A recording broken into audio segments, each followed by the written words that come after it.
Hi, I'm Ike. In this video, I'm going to be telling you how I made the base of my Protogen from printing to painting. First off, I had to reprint the base because my print settings for the first one were suboptimal to say the least. I had used lightning infill by mistake, meaning it had essentially no infill. So it was not good enough structurally, and a slight bump and the side piece broke off. I decided to give up for around 3 months, and then after a while I reprinted it out of PTG, increased the wall thickness and increased the infill to 60%, which was overkill to say the least. But it should now be better than before. Then the side pieces, triangle wing pieces, I initially glued on with a tiny bit of super glue and then welded using a soldering iron set to the melting point or the printing temperature of PTG and additional PTG filament.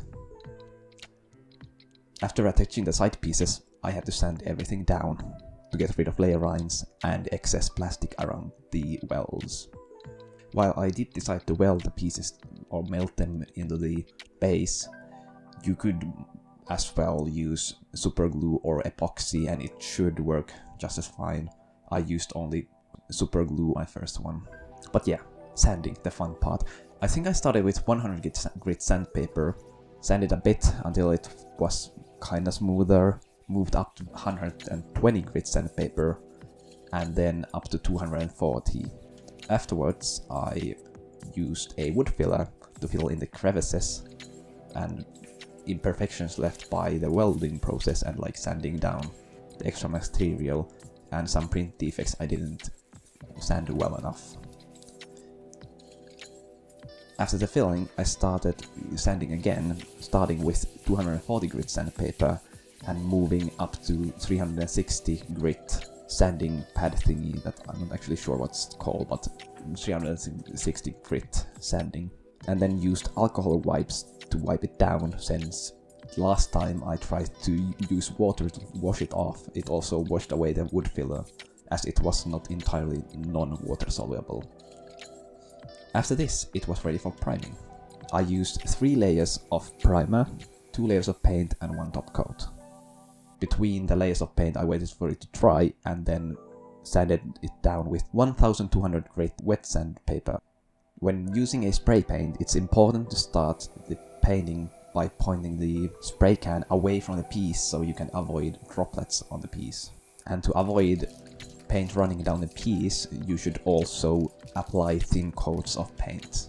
Between each layer of paint or primer, I used 1200 grit sandpaper to sand it down lightly to make it sure it was smooth, but not so it would sand away the entire layer of paint. In total, it took me about 2 days to fully prime and paint the piece. I probably could have put down the coats faster, but I decided to wait 2 hours between each coat to wait for it to dry so I could sand it down a bit. In the end, I was really satisfied with the end result. It was smooth, though if I tried to look for them, I could find some imperfections. But I really had to look for them. They're like against light and through reflections, and I doubt nobody will notice it while I'm wearing the suit. So this concludes the first part, or technically the second part, but I started counting from 0. But this concludes the first part of the series. In this video I covered how I 3D printed it, or at least to some degree, and then sanded it down, filled it, sanded it again, and then primed and painted it. Hopefully this was some use to you. I will leave some links to videos I used as reference to the description. I hope you like this video. It's not as high of production value as the first one, but I hope it was still good enough. Thank you for watching. If you enjoyed it, consider subscribing and liking the video. The next part will cover the electronics of the project, at least most of it. Anyway, thanks again, and bye bye.